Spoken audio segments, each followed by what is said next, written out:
Bonjour à tous, aujourd'hui on va parler d'hivernage de plantes, donc pour qu'on commence sur les mêmes bases, je vais commencer par une définition. L'hivernage, c'est le fait qu'une plante, peu importe laquelle c'est, ait besoin d'un repos végétatif l'hiver, une période de froid, pour que la plante puisse faire des réserves pour repartir de plus belle au printemps d'après. Excellente vidéo, jingle!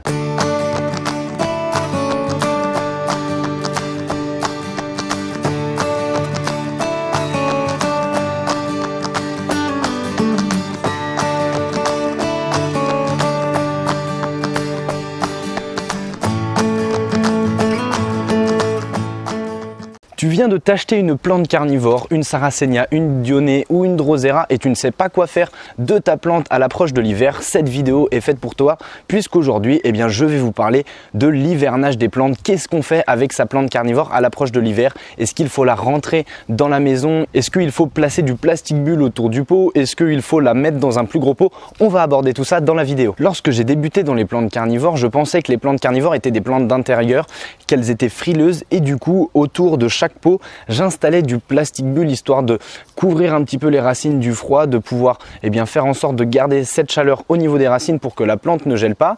Au fur et à mesure de mes recherches avec le temps, je me suis rendu compte sur les différents forums, les différents sites spécialisés sur lesquels je faisais mes recherches, je me suis rendu compte que les plantes résistaient jusqu'à du moins 15 degrés pour les Sarracenia, la plante que vous avez juste ici devant vous, et que pour les Dionnées et les Drosera, elles résistaient jusqu'à du moins 5 degrés. Au fur et à mesure du temps que ma collection s'est agrandie, j'ai donc arrêté de placer du plastique bulle parce que autant vous dire que quand vous commencez à avoir au-dessus de 100 pots à couvrir de plastique bulle, ça commence à être un petit peu ennuyant. Du coup, j'ai investi dans une serre. J'ai la chance d'avoir un petit chauffage, mais sachez que ce n'est absolument pas obligatoire puisque, comme je vous l'ai dit, ce sont des plantes qui résistent très très bien dehors.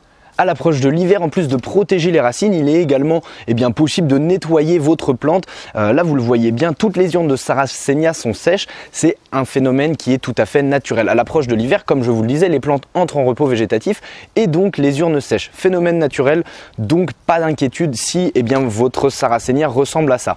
Pour hiverner votre plante carnivore, si elle est déjà dans un gros pot comme vous le voyez, là dans le gros pot la Sarracenia est déjà installée, je ne vais pas avoir besoin de la rempoter, de la protéger des petites gelées pour être sûr que la plante ne gèle pas.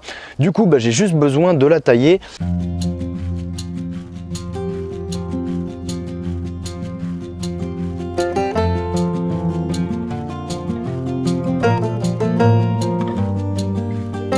Petite précision, si vous avez des hampes florales comme ça qui ont séché, c'est le moment de récolter les graines. Alors là, la capsule est vide, les graines ont déjà dû tomber puisque j'ai récolté les graines un peu tard, je les ai nettoyées un petit peu tard. Mais sachez, quelques semaines avant, vous pouvez récolter les graines de Sarracenia, de n'importe quelle autre plante carnivore d'ailleurs, et de pouvoir les ressemer par la suite.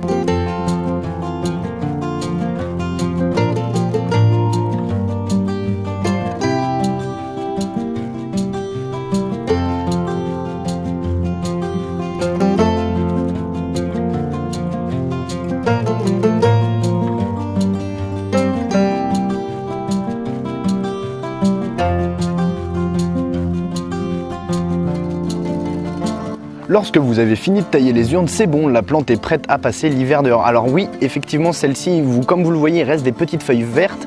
Alors ce sont des phyllodes, c'est juste la Sarracenia aureophylla qui fait ce genre de choses à l'approche de l'hiver. C'est histoire de capter les rayons lumineux, continuer d'accumuler des réserves pour pouvoir repartir de plus belle une fois de plus au printemps prochain. Si votre plante n'est pas placée directement dans un gros pot, ça va être à vous de réaliser le rempotage, que ce soit des Sarracenia, des Dionnées ou bien des Drosera, pour lui donner un espace suffisamment grand pour que les racines se développe et également que la terre puisse faire couverture thermique autour des racines, histoire d'être sûr de bien protéger la plante à l'approche de l'hiver. Mes deux plantes cobayes du jour seront une petite Drosera capensis, une petite plante d'Afrique du Sud qui résiste à du moins 5 degrés environ, et un joli Sarracenia qui lui résiste à du moins 15. Cependant, étant donné que c'est une jeune plante dans un petit pot comme vous le voyez, il va être important de le placer dans un plus gros, parce que si je laisse un petit pot plastique comme ça dehors, je ne suis pas sûr que la plante résiste au gelé.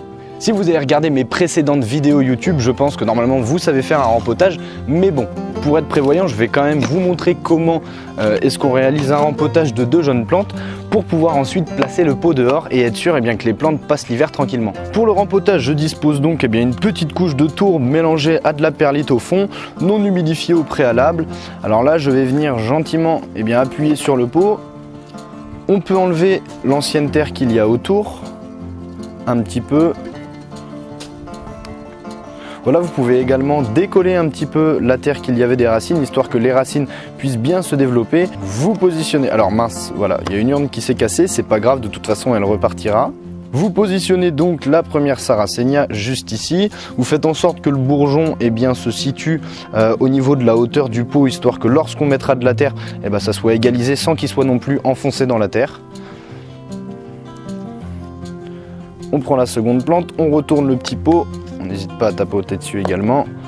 On vient placer la Drosera. Une fois que les plantes sont disposées, on va pouvoir remplir le pot de terre. Alors on n'hésite pas à lever un petit peu les feuilles de Drosera parce que sinon les feuilles vont se coller à la terre vu que les plantes sont pleines de glu. Si la Sarracenia est un peu trop enfoncée, vous n'hésitez pas à la ressortir un petit peu.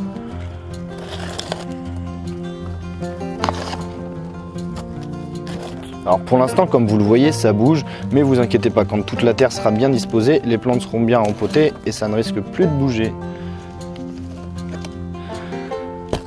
Je viens tasser un petit peu tout autour.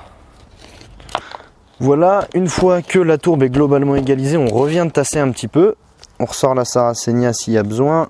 Alors je tasse quand même un petit peu histoire d'être sûr qu'elle soit bien prise dans la terre.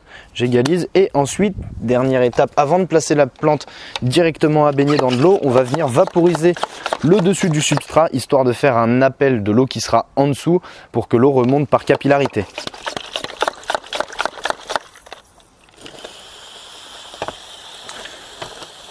Je viens arroser juste au niveau du substrat.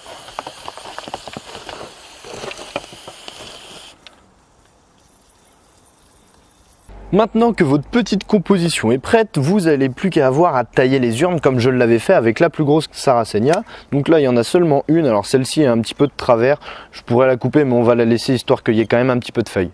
Maintenant que votre rempotage est terminé, il va falloir, comme je vous l'ai dit au début, la placer en extérieur histoire que la plante ait son repos hivernal. Si vous n'avez pas envie de rempoter votre plante, mais par contre que vous disposez d'une serre comme moi, une serre froide ou bien d'une véranda, vous pouvez garder la plante dans un petit pot. Vous allez me dire que je n'ai pas parlé des Cephalotus, Darlingtonia, Elianthora, Nepenthes, etc.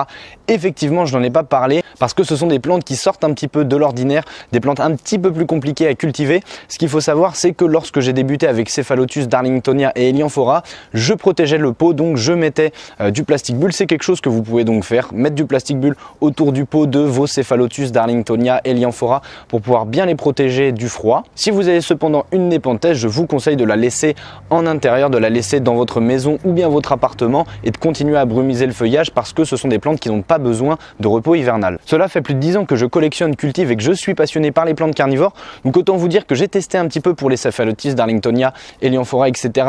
avec ou sans plastique bulle et je me suis rendu compte que la plante avait beaucoup plus de facilité à repartir au printemps d'après pour avoir finalement à la fin de l'été une plante très jolie. Ah oui, j'allais oublier, vous placez votre plante donc en extérieur, en plein soleil. C'est très important que la plante soit placée en plein soleil. Et pour l'arrosage, vous laissez le pot baigner dans l'eau de mars jusqu'à octobre-novembre à peu près. Et l'hiver, vous faites en sorte de juste conserver le substrat humide. Cette vidéo a été beaucoup demandée dans les commentaires puisque la plupart des gens qui me suivent et qui ont des plantes carnivores ont ce problème-là de ne pas vraiment savoir quoi faire de sa plante carnivore à l'approche de l'hiver. J'espère donc que cette vidéo t'a aidé. Si c'est le cas, tu peux la partager sur les réseaux sociaux. Tu peux également t'abonner à ma chaîne pour continuer à suivre mes aventures entrepreneuriales, mon parcours, ma passion pour les plantes carnivores. Moi je te dis à mardi prochain pour une nouvelle vidéo YouTube. Ensemble cultivons l'insolite, c'était Les Dents de la Terre.